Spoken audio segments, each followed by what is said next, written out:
is. That's how urban living in most countries is not car driven. I think too, the way the amendments to dwelling, the definition of dwelling were proposed also, you've got some incongruence, because if you go to the short-term rental definition, it says a short-term rental is a dwelling, right? So even if you remove dwelling, you remove short-term rental from dwelling on the front side, you still have some implications in the definition of short-term rental. I have a question. What the logic behind that change was? Why the change in the definition of dwelling? Or what the reason was? We were looking at best practice language most. Yeah. And I think that's what we should be doing again here. Is why I would agree with let's that. somebody else has solved this because this is a problem in every community, right? So how else will everybody else address this? Sure. I mean, obviously, we want to have more cars on these, more cars to be able to park. So we just need the language correct to say, hey, hypothetically, if the driveway's 100 feet long, you can get 6 cars there. I don't know where you want to start, but, I mean, obviously, 1 car to that driveway is ridiculous. Yeah. You know, so, I would agree, and I think the fair proposition would be that you allow end-to-end parking, that you Yeah. have to modify your parking definition. Yep. I agree with you. Okay. We just got to word it. Yeah. So, Jake, your department can find some language similar from other jurisdictions that have done this. And we can Yeah, I mean, we're gonna Flush out with that. work with the solicitor's office to define the verbiage. Look at the areas that are being brought up as far as are there inconsistencies between the different language in different sections of the book, and what's the best solution to that as far as amending The the solution is language. end-to-end parking. We just got to word it correctly. Well, I mean, it's obvious that right now, off-street parking is required for any short-term rental unit.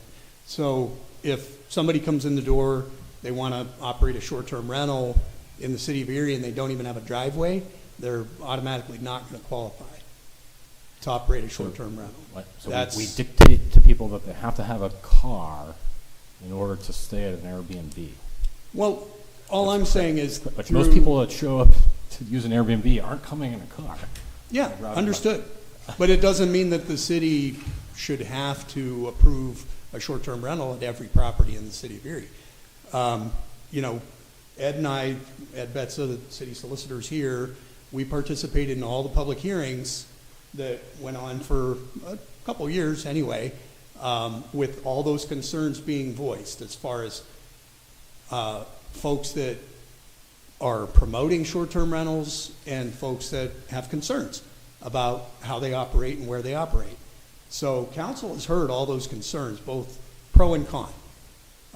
And the language that was drafted in response to those concerns, and by utilizing best practices, model ordinance language, that was guidance from the PA Bed and Breakfast Association, who referred to some model ordinance language out of Monroe County. So that language was crafted over a number of years to take into account all the best practice language that we could find. Yeah, we were here for this. Yeah. So, the idea now is to make sure that since the zoning hearing board is reviewing these applications and there are conditions that need to be met by the applicant, we want to make sure the language that's in the ordinance, that language is clear and certainly provides clarity and provides the specificity needed to determine zoning compliance. The occupancy of the building and the actual opening of a short-term rental unit still has to go through other items, still has to go through an inspection, still has to be issued an occupancy permit under the building code, which actually still qualifies, or they still classify the building as a type of single-family dwelling. That's the occupancy permit that they get. So they're not getting an occupancy permit that says it's a hotel. The building has to be set up itself, just like a single-family dwelling would be. So right now we're talking about considering language that we don't have in front of us to consider. Right. Yeah, we're discussing the issue. And what I'm going to do is Ed's here today to hear the concerns, and then we're gonna dig back into the ordinance language and see what makes the most sense. As far as R1 and R1A, I think, my opinion from listening to all the testimony that was provided at the public hearings is that I think it was council's intent to kind of limit the occupancy in the R1 and R1A neighborhoods to one family. Most of the properties are not set up to be able to really accommodate more than one family staying there at a time. We're not talking about giant houses on the shore in North Carolina or something where 5 families are all meeting there and they're sharing a 12-bedroom house. But beyond that, we have to make sure the language is specific enough in the ordinance to let folks know that there are limits to who you're renting to and how many people you're renting to, at least specifically in R1 and R1A. So I think that's really what the question is right now. That's what we're really looking at. The number of off-street parking spaces required, everybody is going to have an opinion on that. The way the ordinance is written, other types of transient lodging require 1 per rentable unit. This is a type of transient lodging. I think that's why that parking requirement was put in, to line up with the other parking requirements in the ordinance. That's generally what you have to do as far as the zoning ordinance goes. If you have similar uses, there should be similar restrictions Jake, to that point, or though, regulations. does the ordinance not say that short-term rentals are not transient specifically? No, they are. It's a type of transient lodging, because it's transient's defined as staying someplace for less than 30 days at a time. And that's what short-term rentals are defined as. Not a dwelling, but a dwelling unit. Just like a hotel room could be considered a dwelling unit, but it's transient. Okay, and because to your- people are staying there for less than 30 days. Okay, and to your point about any additional language being clear and concise, I totally agree. The language also has to be attainable for people, right? Right now, it is not. I don't think that, and correct me if I'm wrong, I do not think that we've, as the city, have passed one short-term rental all the way through, just one. And out of how many applications? Probably 12, 10, 12? Half a dozen. Yeah. One has Yeah. made it through the process. Yeah, it's... Of the units that have been put on hold for the time being, are any of them other than 1 or 1A dwellings? Jake would have to answer that. So the zoning hearing board, we only get special exemptions in R1 and R1A. Those are the only appeals that we see. All right. And quite frankly, the majority of them meet all of the requirements except for parking or screen planting. And that's why they've been tabled, Okay. because we want to be fair to them. Yeah. Absolutely. Yeah. So the changes regarding screen planting that we approved, maybe not last month, the month before, does that satisfy the concerns that you have?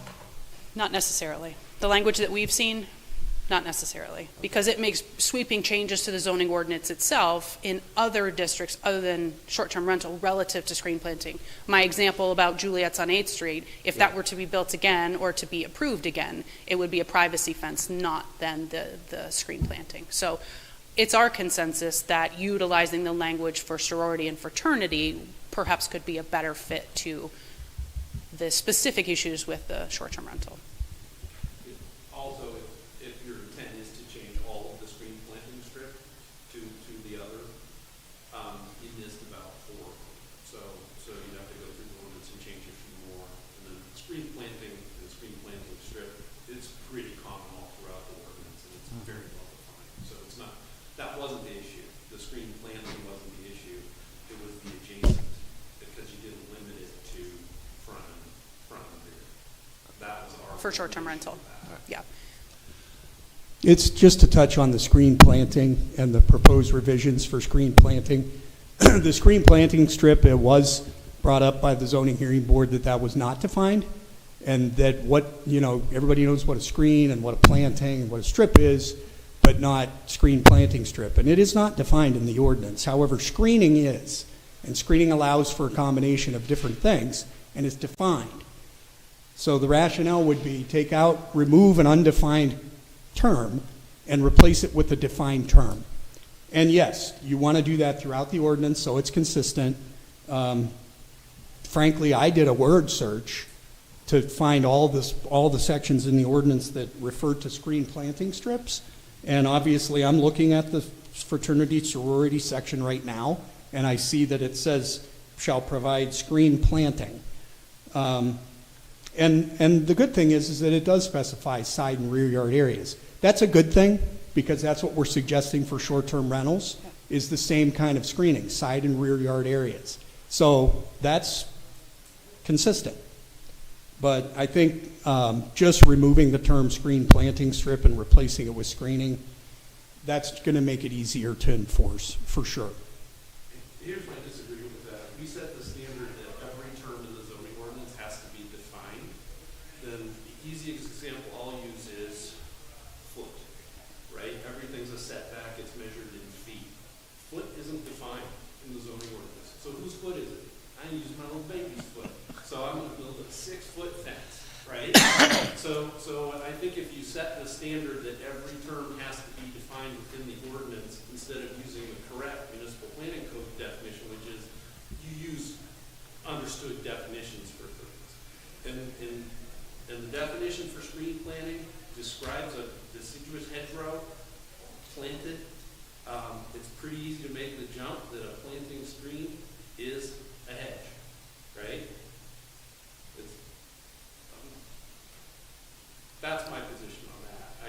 I think you're setting up a thing where you're actually creating more problems by trying to make a gray area where it's not gray.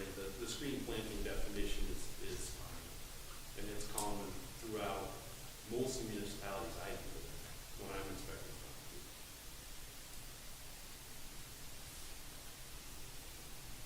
Anything else that we can answer for you today? I don't want to take up all of your meeting.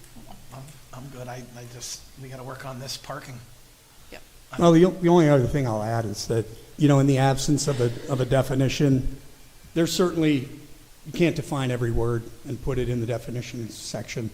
In the absence of a definition, you actually, the state code says you refer to the dictionary, and the dictionary will give you a standard definition. So as far as like something like a foot, I think we'll find a standard definition for what defines a foot. And that's entirely possible too, as far as screen planting. Under the definition of screening, it refers to that it can be a landscaped, it can be a hedge, it can be a fence, a hedge, or a wall. So screening does allow for those 3 types of screens to be used. So what you're really talking about is, are you wanting to limit that to one type of screening instead of a choice of 3? And we know that in some circumstances, there might not be a 3-foot wide area to put a hedgerow in that could be properly maintained and survive, depending on where it's being placed. I think the flexibility of allowing for those other types of screening is a good thing. Again, that's my opinion. It's certainly more easily enforced because of the language in the book. It's really just a matter of, we're talking about, do we want to be more limiting for certain types of uses to say you have to put in a hedgerow versus a fence? I would agree with all of that. It's up to you guys to make that recommendation. All we need to be is clear so that we can enforce it, and that's our problem. And consistent. Parking and all that. We're basically setting these people up to fail, and we don't want to do that. We want to issue licenses for that purpose. So there's lots of ways you could approach it. You could remove a lot of these restrictions anyway, and take us completely out of the loop because they're pretty minimal to begin with. They just turned into crazy hiccup hurdles because of the way they were written. I still wouldn't recommend that. That was the fig leaf they gave to us when we complained about it during the hearing process, right? It was those 3 very minor restrictions. And I think the intent of council at the time was that it be a screen planting strip for privacy and aesthetics. I think they just got confused on the language with what constitutes adjacent and how you limit it and make it practical. Parking, they originally wrote it as adequate parking. So that's a pretty broad definition, but I think we can all agree that, you know, one space for 10 guests isn't adequate unless they're all rolling up in a 10-passenger van, which we don't see people even have anymore, right? So I think it can be worked out there. My final thing is, as I still don't get, I think what you do when you change the definition of dwelling to remove STRs from it, that was the whole purpose of the STR ordinance, was to remove STRs from hotels, motels, and other transient rentals. It was to distinguish them from that. So now, you're basically lumping them back into not a dwelling, even though they're required to be a dwelling or a dwelling unit. So I think that then creates conflict. And I'll give you an example. In our neighborhood, a guy operates his business out of his house, right? He lives there, and then he rents out rooms or the whole house. I think if you reclassify an STR as not a dwelling, he's then a mixed-use property, right? So then you have ramifications for parking there. You've got to double up his parking because the parking code says if it's a mixed use, use the sum of both uses. I just don't see the reason for the change, I guess, is my issue with it. So it's making it more complicated and it's not fixing anything. Gotcha. Okay. Thank you. Thank you. I really Appreciate your time. Appreciate you guys taking the time to listen to this. Not a problem. Needs to work for everybody. Yeah. Okay. We good? Do you have some direction to come back with looking at the issue, a couple issues and ways to resolve it? Absolutely. Thank you. Yeah, thank you. Planning and Neighborhood Resource Update.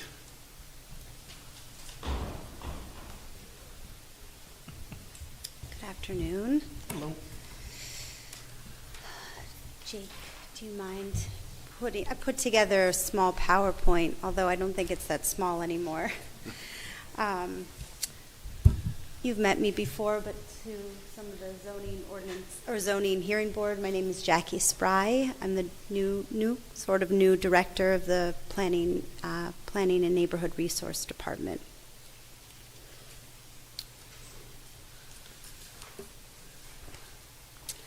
So some of these slides, you may have been present at the Denny Pucco training session that occurred 2 years ago. And I thought it was a good idea just to give a quick refresher, just to kind of set the tone of the new year. I think every board and commission could use that. I have them with me. Very good. Very good. So then Does that not surprise me? you'll be very familiar with a few of these. So what is the Planning Commission? Jake, next slide, sorry.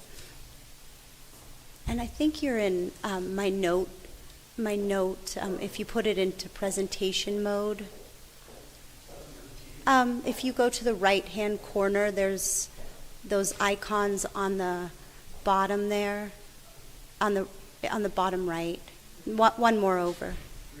One more over. To the right. Another way. One more over, Jake. There you go. Okay. And I have to say that I am wearing my Department of Finance fleece here. This was an old gift to me from when I was ARP program manager. Not to confuse you. So what is a Planning Commission? The Planning Commission member's first responsibility is to help his or her community develop a vision for the future growth and then seek out a way to implement that vision through the comprehensive plan and by reviewing plans for new development. It's an arm of the governing body, it's not independent, it's advisory, and its primary role is planning. Next slide, Jake, sorry. Just to go over a little bit of the planning ethics behind the members. The commission serve in a public capacity authorized under, of course, the MPC. They're obligated to conduct themselves in an ethical and professional manner. There are two standards that are upheld not binding, but upheld. It's the Code of Ethics through the AICP and APA's Ethical Principles in Planning. This is standard, it's not binding, it's a set of guidelines. However, some planning commission have formally adopted this ethical principles to assist them with decision-making. So, just to set a standard. Next slide, Jake. This is a nice slide that I found from Penn State Extension that really talked about the roles and responsibilities of the Planning Commission. And as you see on the slide, you have prepare a comprehensive plan, which we have, prepare and administer SALDO, prepare zoning ordinance, hold public meetings and hearings, promote interest in planning, maintain records of actions, prepare codes, recommend official map, and review land use ordinance with comprehensive plan. So I look at these and I see that a lot of what your priorities are, or what our priorities are held within the preparing of the comprehensive plan, preparing and administering SALDO, preparing zoning ordinance, and also promoting the interest in planning. So as we move to the next slide, as I mentioned, the primary role is the comprehensive plan, which luckily we have a comprehensive plan, and it's to be the champion of that plan. But you can question whether recommendations are needed to implement this comprehensive plan, whether the comprehensive plan needs updating, whether there's principles to be applied or followed that are maybe not in the plan, and zoning amendments are necessary, whether that be amendments or a complete revision of the zoning in SALDO. So as we move to the next slide, the reactive and proactive approach, which I think and I'm only speaking from what I am hearing from the department, is that we have really asked the Planning Commission to have more of a proactive approach in planning. And so we're asking for that and we encourage it, but yes, we're asking also that, or not asking, but with that comes a structure for change and in which to operate, and that the Planning Commission is one piece of that structure. And we'll talk a little bit further. There are other pieces, if we were to look at the revisions of the zoning code, what that might look like and how the process may look. So as we move into the next slide, some of these you have already seen before, because when I first took on the role of director, I provided you with a few pages of what the grants that we were working on. But what I did with the following slides is I related it all back to the comprehensive plan and where the priorities lie within the comprehensive plan and how the priorities for 2024 are in line with the comp plan. So as you see, West 12th, I've talked to you about that, street corridor land use transportation plan, safe streets and roads for all, East Bayfront Greenway plan, comprehensive parks and rec plan, historic preservation plan, neighborhood plan, zoning ordinance, and subdivision and land development ordinance audit, and then a housing plan. And these are priorities that I have seen some of them were in the 2023 priorities, some of them are new, some of them are grants that we've received and we are able to begin in this upcoming year. So the first priority, the West 12th Street Corridor Land Use and Transportation Plan, this comes directly out of the comp plan. The comp plan notes that a world-class downtown and bayfront surrounded on both sides by healthy neighborhoods and augmented by a vibrant 12th Street corridor will put the city in a strong financial position and support neighborhood revitalization and stabilization efforts citywide. So this is addressing that core focus area. And as I mentioned, we will be working with WRNA at the county. We will begin our kickoff meetings shortly, and this work is projected to be complete, not projected, but will be complete by June of this year. The hope is to also, in the comp plan, identify 2 or 3 properties along 12th Street that are strong candidates for redevelopment and conversion of shared access, mixed use, and workspaces. Safe Streets and Roads for All. This is really a priority street upgrade in the core strengthening areas. I've pulled that right out of the comp plan. So we're going to be looking at different intersection streets, doing a safety analysis, and based on that, provide recommendations with the hope that we would receive a larger pot of money to do implementation. So we're identifying and executing here. Now, the RFP for Safe Streets for All was posted and completed. We are right now in the process of picking a consultant. We have interviews with two of our finalists this week, and we hope to select a consultant by the end of this week. So we're in good standing there in our schedule. East Bayfront Greenway Plan. Out of the comprehensive plan was wording was to establish a network of new parks via targeted demolition and land assemblage. That language was specifically for the East Bayfront neighborhood. So East Bayfront neighborhood was a focus area in the comp plan. This was an out-of-the-gate project and for strategic demolition and park development work in the East Bayfront, like I mentioned. The Erie Neighborhood Growth Partnership received a $25,000 grant for the next 4 years through the PA Council of the Arts Creative Communities Initiative. This funding will be used to partner with Groundwork Erie's Green Team of high school age youth employed from Erie neighborhoods doing environmental work within the city, in particular the East Bayfront Greenway Trail.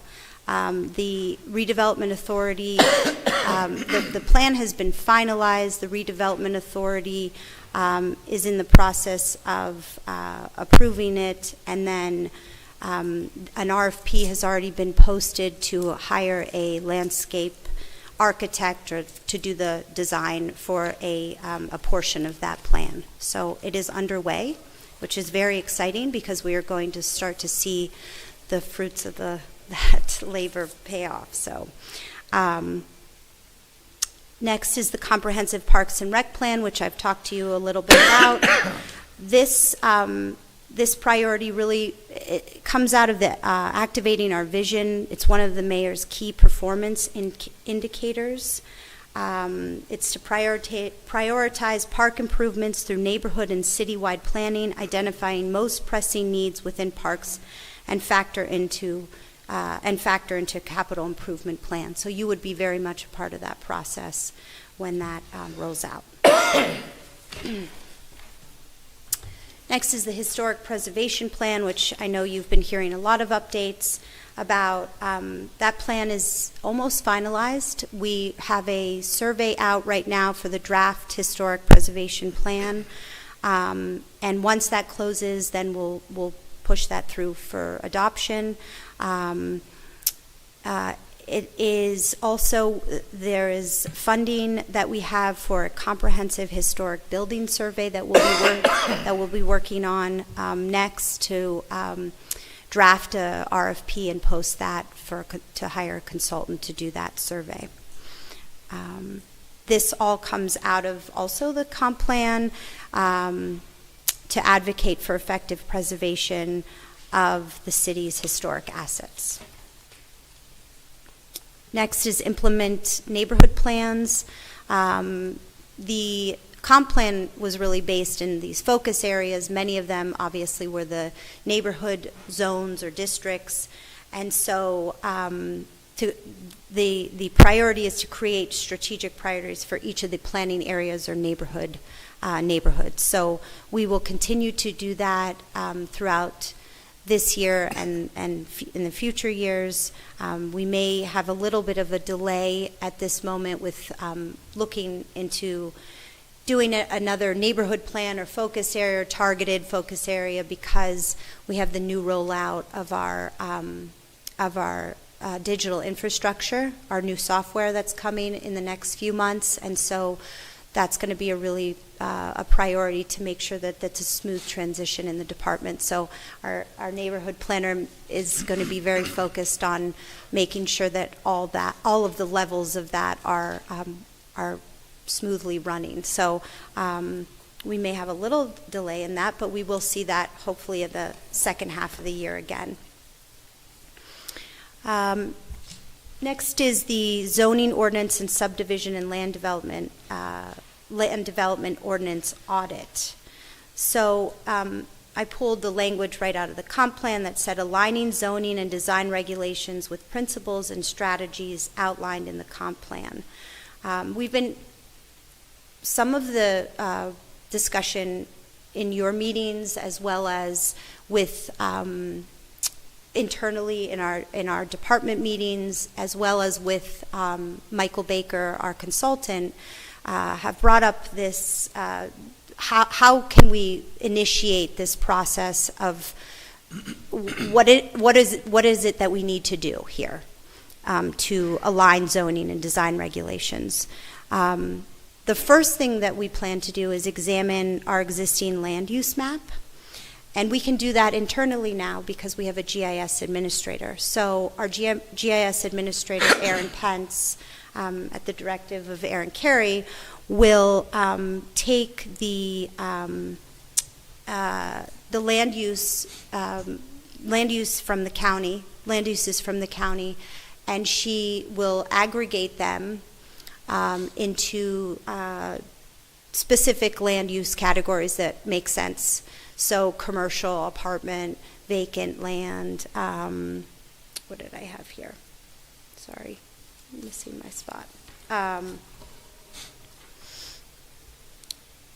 And she'll put together a existing land use map.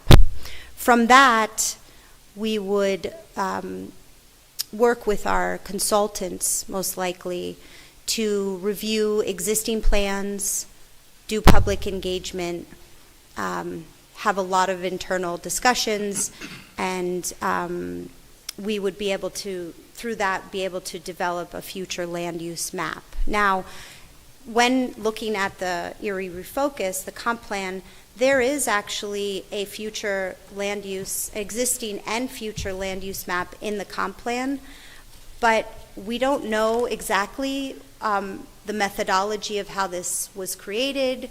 We don't know to what level the engagement was followed. So we have these in this comp plan, but it's also from 2016.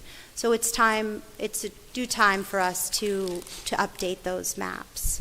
After that, we would do a complete audit of the zoning ordinance and SALDO to determine anomalies, to determine barriers or discrepancies, and then we would hopefully be able to explore funding opportunities to do a comprehensive revision of the zoning ordinance and SALDO, which I'm hearing cost anywhere between $100,000 and $150,000 to do. Aaron and I met with Mill Creek, with Matt Waldinger at Mill Creek. We had an extensive conversation about their process with their complete revision of their ordinances, and it was very helpful. So we anticipate it's going to be an expensive and somewhat lengthy process. So we want to make sure we set ourselves up so we can move forward and be successful in that. Why does that need to be farmed out? Why can't we do that internally with the planning commission? Well, we can. Commission, I use the zoning, our day job is we use the zoning code all the time. I can tell you what the flaws are in 10 minutes. You don't need to spend $150,000 on that. Expertise is here in town. Like, what's the purpose of that? Credential people on your committee if you're not going to use our skills sets. You have to hire this out. Ridiculous amounts of money. From what I understand, this is. Some communities that they just erase their whole zoning and start with form-based. Just scrap the whole thing. I wish it was that simple. Those are I wish it was that determined. simple. They said $150,000. I wish it was that simple, but you are governed by the MPC, and the MPC states specifically that anytime you're going to do a revision, a complete revision, you're going to have to follow the enactment. We need to do a complete revision. There's only 3 or 4 major things. Well, Prohibit flexibility and development in our community. that's coming from one person. we need to We're trying to be follow. proactive instead Yeah. of just reactive to when you have lawsuits. It's the only changes we've made to any zoning is when there's been lawsuits. We've tried to make changes, and those changes those suggestions are largely ignored. But we can throw $150,000 at somebody that's gonna tell you the same thing that we will tell you. I think we need to start with looking at our existing land use. That's where we need to go first, and what the future land use map looks like. The zoning map tells you what you're allowed to do, or you have no choice unless you need a variance outside of it. So that's, the land use map came from, largely from the zoning that dictates what we can do. It should be. Yeah. But Correct. it makes sense to update. Yeah. So, it's, I guess I hear you, we hear all of you. We want to be able to do this in the right, with the right process. We want to be able to work together. I know that you've mentioned that that you've been saying this for quite some time, but we haven't been able to have, I guess we haven't had the capacity to do it or the money to do it, and we have the ability to start somewhere, and that's our roadmap for looking at zoning and saldo at this moment. Administration, we didn't have a planning department.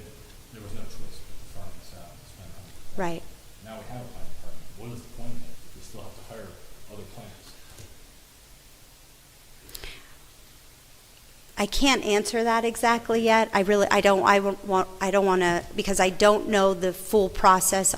I mean, we spoke with Matt at Mill Creek. I've never gone through that. Our city we do not want to comp ourselves to Mill Creek. That's the last thing we should be modeling ourselves after. Sprawl after sprawl. I don't want to have anything to do with it. I think I'm speaking to the process, not to what they're planning for in the future.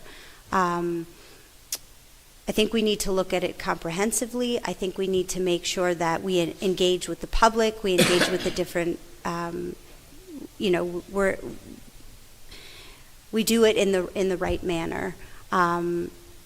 It's not simply just changing 10 things listed in some author's article. It just doesn't work that We haven't way. done anything for 40 years. Yeah. We shouldn't be trying these things. That other communities have tested it. Well, we haven't done a Parks and Rec comprehensive Parks and Rec plan in 47 years, but that doesn't mean that in 40 years, but that doesn't mean that we're going to just Everything in the community. start putting money into different parks because we just want to do it that way.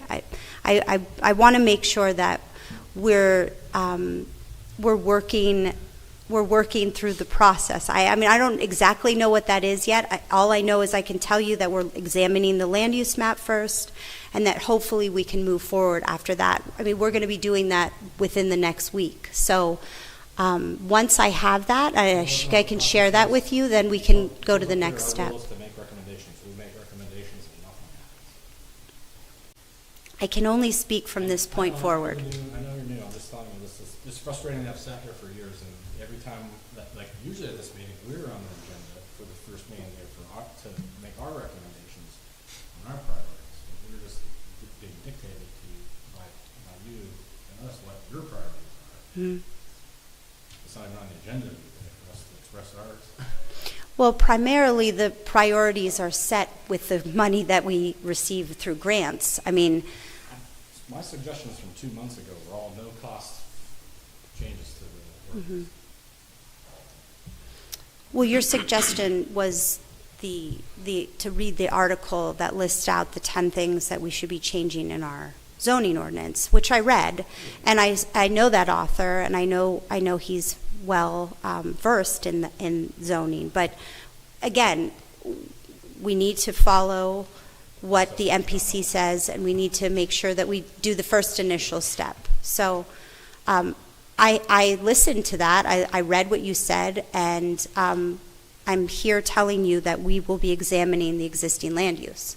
And we'll have that within the next week or so to share. So that's the first step.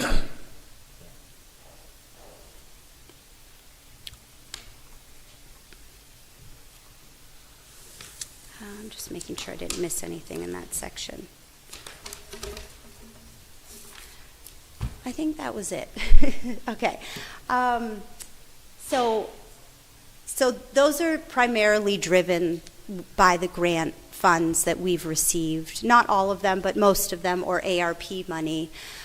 The updates here that you see, I just wanted to kind of let you know where the department is in terms of some of the other things that we're working on.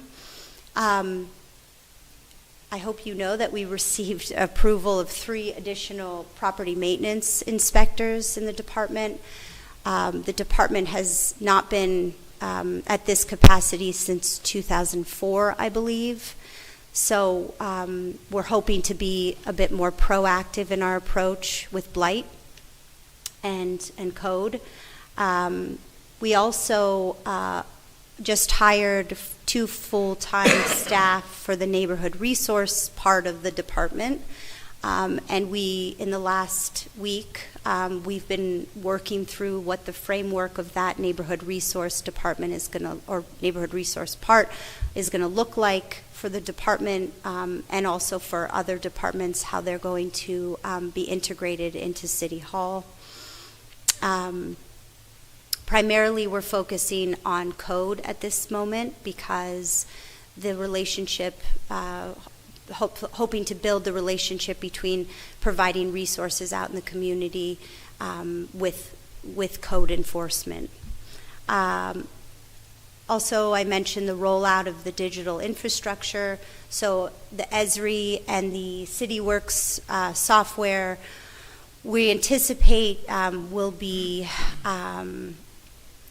around April, May, that we hope to have that rolled out, and then it's going to take probably a few months to get everybody onboarded and then transition to the new software.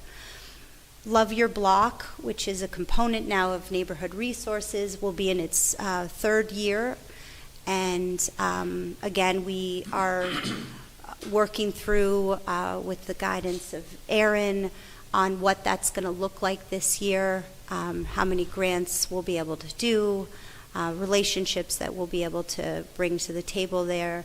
Also, the Environmental Advisory Council, which I know that you approved, I believe, last year. We have our 2nd meeting this month. We are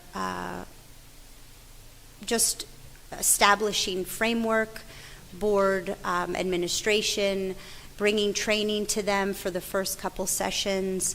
It's a really it's a board that's very wants to be very proactive as well. It is an advisory board. In terms of blight remediation, we hope to address the last about 70 properties that are unsound or in poor condition. I think it was 2 years ago, Aaron, that the list was at 470, and so we're now down to 70 properties still on that blighted list. Also, we are going to still be combating delinquent rental registrations, and we also have made it we're hoping to make it a priority to combat unregistered rentals. We're in the midst of trying to put together some kind of list to start with. It's very difficult to find those, including short-term rentals. And then lastly, establishing a housing court. I don't know if you were aware, but we did meet with a few other municipalities to discuss some of the barriers to the violation process. So that discussion is still going on. I'll be presenting to the COG next month on the importance of at least improvements to the legal process if that's the route we're going to go. I think that's it. That's it. So, any other questions for me or for Aaron? I brought Aaron as my support. We're good. Thank you. Okay, Thank you very thank much. you. Hey, did you ever add Colin onto this? He emailed us, and I just saw it. Did he call in? I'm on a call if I can get added, but that was at 1 o'clock, 1:05. Yeah, because I never saw him on the agenda. Okay. Yeah, just wondering. Logged in. Do you have any public comment? Uh-oh. This is our first one in months. Yeah, that's why I smile when I say it. I don't know why it's on here. Thank you. I'm Kathy Schaff, and I'm talking to you as a citizen and as a city council person as well. But I really want to thank you very much, the zoning and the planning. You are a wonderful group of people working together, volunteering your time. So you have to have the commitment of love for our city. You're knowledgeable. You are spending your free time. You wouldn't have to be here. You could be doing other things, and yet you've been on for years. I've attended in 2015 the meetings, so I wanted to really thank you. And I also want to say that somehow you have to include everyone, and that's so vital too, because we can't just, do it for the people who want to use it for entertainment, our city, or whatever. We have to include all people. And so I just wanted to say that with Martin Luther King, because we don't want to see the redlining.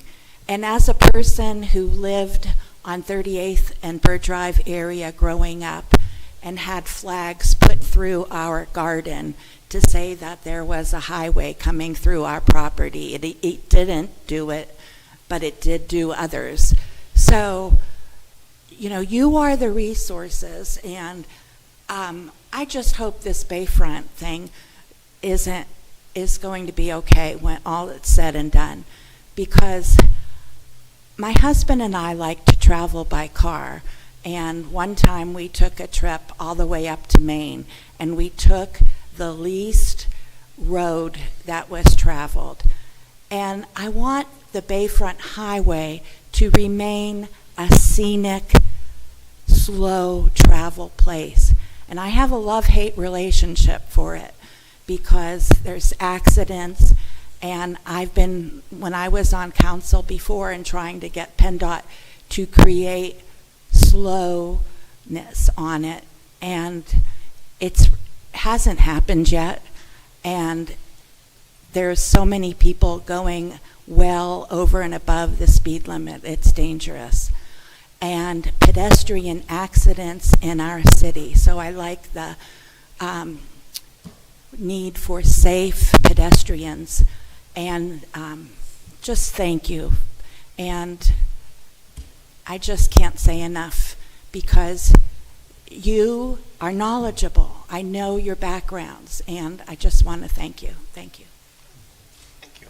Thank you. Never get to hear that. No. Never get to hear that. All right. I need a motion to adjourn. I'll move to adjourn. Second. All in favor? Aye. Second. Thank you. Thank you, everyone.